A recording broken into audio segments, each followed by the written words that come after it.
Buenas tardes, estoy muy contenta de estar participando en el 31º Congreso Regional de Mar del Plata. Mi nombre es Laura Benadiva, soy historiadora, docente en primer lugar y para siempre. Y bueno, si bien hace muchos años que estoy trabajando en lo que es didáctica de la historia y siempre me interesó el tema de trabajar con encontrar metodologías que ayuden a los chicos a construir conocimiento histórico que les sirva para ellos, ¿no? Y para el presente, para su presente, para analizar la realidad, para desarrollar su juicio crítico. Hace más o menos 16 años, sí, por ahí, un poquito más, que estoy trabajando con la metodología de la historia oral. Y me empecé a especializar en eso. La primera vez que escuché hablar sobre esta metodología fue a partir de la realización de una entrevista por parte de un chico de unos 14, 15 años, no me acuerdo, más o menos, tenía esa edad, que le estaba haciendo una entrevista a un abuelo de un compañero que había venido de Polonia, ¿sí? Y que había venido de la época entre guerras, ¿no? Y que contaba cómo había sido su situación, cómo había tenido que sufrir el antisemitismo en Polonia, y cómo sus compañeros lo trataban por ser judío, por ser, no, principalmente por ser judío, ¿no? Bueno, hacen la entrevista, yo no participo en esa entrevista, pero al tiempo se me acerca el chico que había participado en la entrevista y me dice que se había quedado pensando porque le había impactado muchísimo esta entrevista, porque además lo había hecho pensar que sin darse cuenta, él hacía lo mismo con sus compañeros bolivianos, por ejemplo, o algún compañero que fuera supuestamente, como los chicos dicen, diferente, ¿no? Aunque en realidad sabemos que todos somos diferentes, ¿no? Eh, bueno, y dije, ¿y por qué? Y me dice, porque si bien yo no hago lo mismo que le hacían a este señor, sí lo que hago eh, es decir cosas sin darme cuenta que al otro lo puedo herir, o no dándome cuenta de la dimensión de cómo lo puedo herir. Entonces yo dije, bueno, ¿qué es esto? Si bien sabía lo que era la historia oral, no... yo empecé a hacer investigación educativa, ¿sí? Porque es lo que hago a partir de lo que le pasa a los chicos, ¿no? Con este tipo de metodologías. Y bueno, dije, bueno, esto me interesa mucho porque va más allá de lo que son los contenidos, ¿no? Nosotros tenemos que entender, ¿no? Cuando somos docentes tenemos que entender y tenemos que darnos cuenta que la práctica educativa va muchísimo más allá que lo que es el aula, ¿no es cierto? Que tiene que ver, perdón que me corrí, pero me estaba sonando el teléfono, y que tiene que ver con una decisión, ¿no? Uno tiene que tomar una decisión, que es para qué quiere ser docente, ¿no? ¿Para qué? Porque en realidad, y en este momento en el que estamos viviendo, en este momento particular, este año tan particular, en el que nos atraviesan todas las incertidumbres habidas y por haber, ¿sí? Pensamos en que tenemos que construir a partir de esa incertidumbre. Y la realidad es que desde que nos recibimos, los docentes trabajamos a partir de la incertidumbre, porque nos damos cuenta cuando empezamos a estar en el aula, en la realidad, la brecha, la enorme brecha que hay entre lo que es la teoría y lo que es la práctica, ¿no? Y no solamente la práctica dentro de lo que es una escuela, sino en todas las escuelas. Y nos damos cuenta también que educación no es sinónimo de escuela, y que muchas veces nuestras ganas de hacer cosas en la escuela provocan por parte de algunas instituciones, en mi caso, mi experiencia de tantos años, de la mayoría, provoca como que esto uy, no, mejor no hablemos de esto, mejor no hablemos de lo otro, y en realidad tiene que ver con muchos factores, pero principalmente con el miedo. Entonces, cuando yo me encuentro con esta metodología, digo, uy, mira, están aprendiendo contexto histórico, están trabajando contenidos, pero también están trabajando los otros contenidos que son tan o más importantes que los contenidos que tienen que ver con la asignatura misma, ¿no? Y que cuando un chico puede reconocer en el presente cosas de un pasado tan lejano, es imposible que no se comprometa con ese presente a partir de hacer una entrevista, como en este caso. Entonces, bueno, mi acercamiento a la historia oral tuvo que ver con eso, desde lo que la historia oral le provoca a un estudiante, y ahí empiezo a trabajar en la institución donde todavía sigo trabajando, en lo que era el programa de historia oral, que originariamente eran algunos chicos que trabajaban, y bueno, yo empecé a incluir a un montón de chicos y de todas las edades, y empecé a hacer investigación a partir de lo que provocaba la metodología en las distintas edades. Paralelamente a eso estaba trabajando en la Universidad de Filosofía y Letras y en el programa de Historia Oral, y bueno, decido armar un proyecto que vaya más allá de lo que era la universidad, para poder difundir esta metodología a todos los lugares a los que podía llegar. Y bueno, por estas cosas que también tienen las instituciones, de que un subsidio va al lugar donde no tiene que ir, quedamos debiéndole a un montón de gente que nos estaba esperando los talleres sobre historia oral. Bueno, como yo siempre tuve claro que estamos para el otro y que la manera de construir tiene que ser horizontal, ¿sí? Que es la única manera en la que podemos sentirnos iguales, o sea, empecé a ir a los lugares con los que me había contactado desde la universidad. Empecé a hacerlo yo desde mi propio lugar, y empecé a ir a pueblos de la provincia de Buenos Aires que yo no sabía ni que existían, ¿sí? Y así empezó, ir a Saladillo, después ir a Rauch, después ir a Bolívar, de Bolívar ir a French, de French ir así a un montón de pueblos, y eso me iba llevando a conocer a un montón de gente. Una de ellas, porque hay un montón, es Gabriela Lombardo, ¿sí?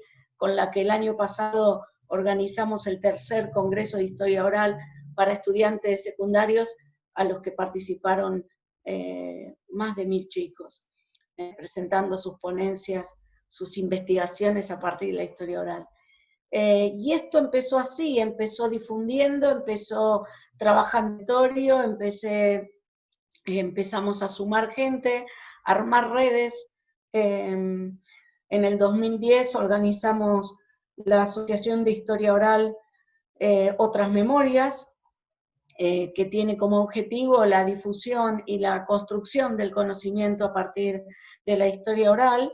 Y bueno, y de repente nos dimos cuenta que éramos un montón, ¿sí? Y que lo que empezó siendo algo que tendría que haber salido de una institución y no salió por X motivos que son siempre los mismos, terminó ayudándome y ayudándonos a construir desde la educación de manera horizontal. De hecho, hay municipios en los que la historia oral fue pedida por los docentes para que esté en todos los programas, en todos los programas. Entonces, también paralelamente a esto, a mí me gusta mucho escribir, entonces empecé a escribir el primer libro así, yo ya había escrito otro en el 2001, pero el libro que tiene que ver con este resultado de esta difusión y este trabajo de campo y en territorio, como digo yo, historia oral, relatos y memoria, empezó a instalarse a partir de la difusión y de llevar el libro a todos lados, empezó a instalarse como el manual de historia oral. Yo ahora le cambiaría un montón de cosas, pero bueno, por suerte pude escribir otros libros y en esos otros libros voy cambiando las cosas con los que me acuerdo, ¿no? Pero ahora. Bueno, entonces, lo que quiero explicar con esto es que la educación, ¿sí? Es una práctica política, esto tenemos que entenderlo, ¿no? Y lo tenemos que entender como una práctica política. Obvio que no estoy hablando de política partidaria, ¿no? Y que va más allá del aula. Los chicos vienen a la escuela con parte de su educación, a ver cómo lo puedo explicar. Ya vienen a la escuela educados, por decirlo de alguna manera, cada uno con su cultura, cada uno con su cultura y las tradiciones que tienen que ver con sus bisabuelos, tatarabuelos inmigrantes, porque ya no podemos hablar de abuelos como en mi caso, ¿no? Que mi abuela vino de Marruecos, pero con la educación, digamos, ya vienen con cosas aprendidas, ¿sí? ¿Y cómo las aprendieron? Las aprendieron a partir de la pregunta, a partir de la observación. Entonces, entran a jardín de infantes y todo lo que era portarse bien, que era preguntar todo el tiempo, estar en el piso, hacer una ronda y preguntar, en la primaria empieza a hacer portarse mal, ¿no es cierto? Entonces empieza, no, esto no, ahora no, espera que termine, y bueno, y los pibes que vienen con esa capacidad inductiva que les es propia, ¿sí? Empiezan a ponerla como en stand-by, ¿no? Por el mismo sistema educativo en el que están, porque recordemos que la escuela se crea en todos lados para homogeneizar, ¿sí? El conocimiento. Y bueno, para homogeneizar el conocimiento hay que ejercer una especie de control, hay que ejercer el control, ¿no es cierto? Entonces, con la historia oral, cuando veo todas las cientos de ventajas que tiene trabajo con historia oral, me doy cuenta que los pibes se apropian de esa metodología y no es solamente en la escuela secundaria, sino que empiezo a trabajar en escuelas primarias de la ciudad de Buenos Aires, bueno, de la provincia, de todo el país, y me empiezo a dar cuenta que también podemos trabajar con chicos más chiquitos. Recuerdo cuando estuve en Los Toldos, que entré a trabajar la historia oral con chiquitos de 5 años, y cuando entro, estaban todos esperándome y les digo, ¿qué es la historia para ustedes? Y todos contestan, ¡un cuento! Y yo me sonreí, ¿no? Y les dije, muy bien, un cuento, ¿no? Y después los hice hacer algunas entrevistas a los chicos, obviamente adaptados. Tengo un libro ahora que es para nivel inicial, que lo publiqué en Novedades Educativas, que es la historia oral como pedagogía de la pregunta, ¿no? Como un recurso para entender la pregunta tiene que estar siempre, ¿no? Y tiene que partir de lo que es el significativo al chico. Bueno, les hago hacer preguntas y me acuerdo, y eso me encanta, que los chiquitos, bueno, se te suben encima, no respetan el espacio, me encanta eso, ¿no? Me encanta. Y les hice hacer dos preguntas. Una era de dónde habían venido los abuelos, y otra era, porque la mayoría habían ido a esa escuela, cómo estudiaban, o sea, cómo venían a esa escuela. Bueno, cuando termina la actividad, hago hablar a los chicos y uno de los chicos dice, tenemos que llamar al intendente. Y le digo, ¿por qué? Porque por las entrevistas nos dimos cuenta que a mi papá le pasaba lo mismo que a mí. Cuando llueve no puedo venir a la escuela. Necesitamos un micro, por eso tenemos que hablar al intendente. Y yo dije, ya está, ¿no? Entonces empecé a hacer trabajo de campo con los chicos más chiquititos y de ahí líos y cosas que fui sacando. Después con los movimientos sociales, tuve la suerte de trabajar tengo la suerte en otros países, también desde Panamá, en Venezuela, bueno, y en República Dominicana y en otros países, México, pero fundamentalmente en España. Y bueno, y también empecé a trabajar con movimientos sociales y ahí me pidieron el libro de historia oral para los movimientos sociales. Entonces, ¿cuál es la característica de mi trabajo? Que a partir del trabajo de campo y el trabajo con el otro, uno va adaptando la metodología a distintas situaciones, ¿sí? En cuanto a la educación, bueno, a mí misma como persona también, el empezar a trabajar con la historia oral y escuchar, porque estos fueron los primeros testimonios con los que me encontré hace años, escuchar a sobrevivientes de la Shoah hablar del amor, ¿sí? En el presente, después de, de haber pasado por 6 campos de concentración, me hizo pensar también en mí misma, ¿no? Pensar en mí y pensar en esto de que, bueno, todos tenemos problemas, algunos más que otros, con infancias más jodidas que otras, pero bueno, escuchar a esta gente hace ver que, bueno, hay muchas cosas que se pueden hacer, ¿no? Y bueno, en lo personal también hizo que mi visión del mundo y del otro sea diferente.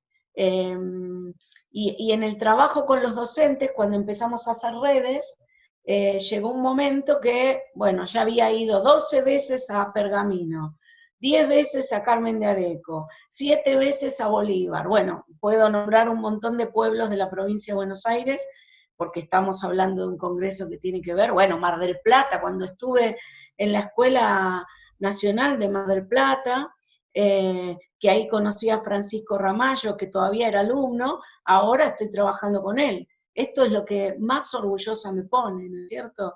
Y así con un montón de chicos de donde trabajo y de otros lugares que voy conociendo. Bueno, ¿qué pasa? En el 2016 digo, bueno, ya está, ya los chicos tienen claro que quieren trabajar con la historia oral. Vamos a armar un congreso, ¿no? Para que los docentes puedan darse cuenta o animarse a ver que esto, una vez que está instalado, nadie te lo puede prohibir. De hecho, nosotros lo hacemos a partir de las redes, no tenemos ninguna ayuda financiera y conseguimos todo, porque un ministro de Educación de la provincia ve eso y dice, ¿y por qué lo voy a prohibir? ¿Por qué no lo voy a dejar hacer? ¿No? Qué feo todavía decir la palabra prohibir, pero bueno.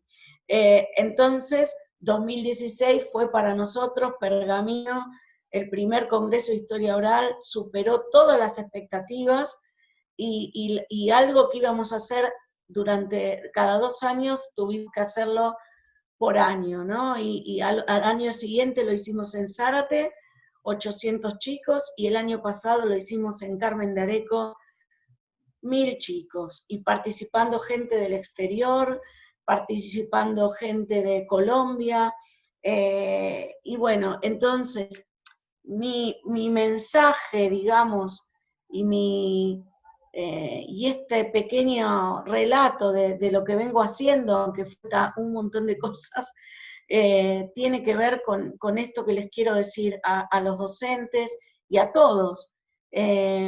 Trabajar con el otro, trabajar de manera horizontal es lo que nos va a cambiar las ganas, digamos, ¿no? Creo que esta incertidumbre, esto que nos está pasando, mostró lo que ya sabíamos, la enorme brecha digital, que no solamente tiene que ver con lo digital, ¿no? No hablemos, se habla de brecha digital y en realidad tiene que ver con una brecha que existió siempre, y bueno, pero también ayudó, viendo desde lo positivo, ayudó a que un montón de docentes, historiadores, no sé, de muchas disciplinas, nos juntemos libremente, porque queremos hacerlo y porque queremos cambiar las cosas y cambiarlas para los chicos del futuro y todo eso que decimos siempre. Necesitamos cambiarlas para hoy, ¿no? No vamos a cambiar el mundo, pero sí vamos a ver que nuestra parte del mundo, ¿sí?, está cambiando y que cambia a partir de una entrevista, cambia a partir del trabajo conjunto, cambia en el momento, ¿sí? No tenemos que esperar que nos digan y que nos vengan a decir lo que tenemos que hacer. No es, o sea, trabajamos en instituciones, buenísimo, pero también podemos trabajar, como me pasó, por ejemplo, nos pasó en Carmen de Areco, donde la historia oral significó tanto para los estudiantes, que conocí cuando estaban en la secundaria, y ahora todos sus trabajos de tesis, egresados de profesores, como profesores o como maestros de nivel inicial, lo están haciendo con esa metodología. Cambió la visión de los inspectores, cambió la visión de todos. Tenemos que animarnos, tenemos que pensar que la mayor parte de los textos que vienen sobre didáctica son a partir didáctica de la historia o de todo, es a partir de la teoría, que muy poca gente habla desde la práctica. Y esto lo tenemos que tener en claro. Y tenemos que tener en claro que nosotros vamos a armar, que podemos usar todas las sugerencias que leamos, porque hay que leer de todo, ¿sí? Pero que solamente vamos a crear nuestra metodología cuando estemos enfrente del curso. Y que no vamos a poder usar la misma acá que en una escuela de Lugano, de la misma manera, ¿sí? Entonces, a mí la historia oral me permitió trabajar en campo, trabajar con el otro, y sentir que estamos trabajando de manera democrática, con lo que quiere decir la democracia, ¿no? Todos, sin jerarquías, sin gente que viene de la universidad, que viene de otro lado, no importa de dónde venga, todos tenemos el mismo objetivo. Entonces, para terminar, porque no quiero abrumarlos, les voy a decir que después de esto, les voy a pasar algunos videitos cortitos sobre lo que fue el Congreso del año pasado, en Carmen de Areco. Este año lo íbamos a hacer en Casilda, junto con el 7º Congreso, Casilda está en Santa Fe, junto con el 7º Congreso de Historia Regional,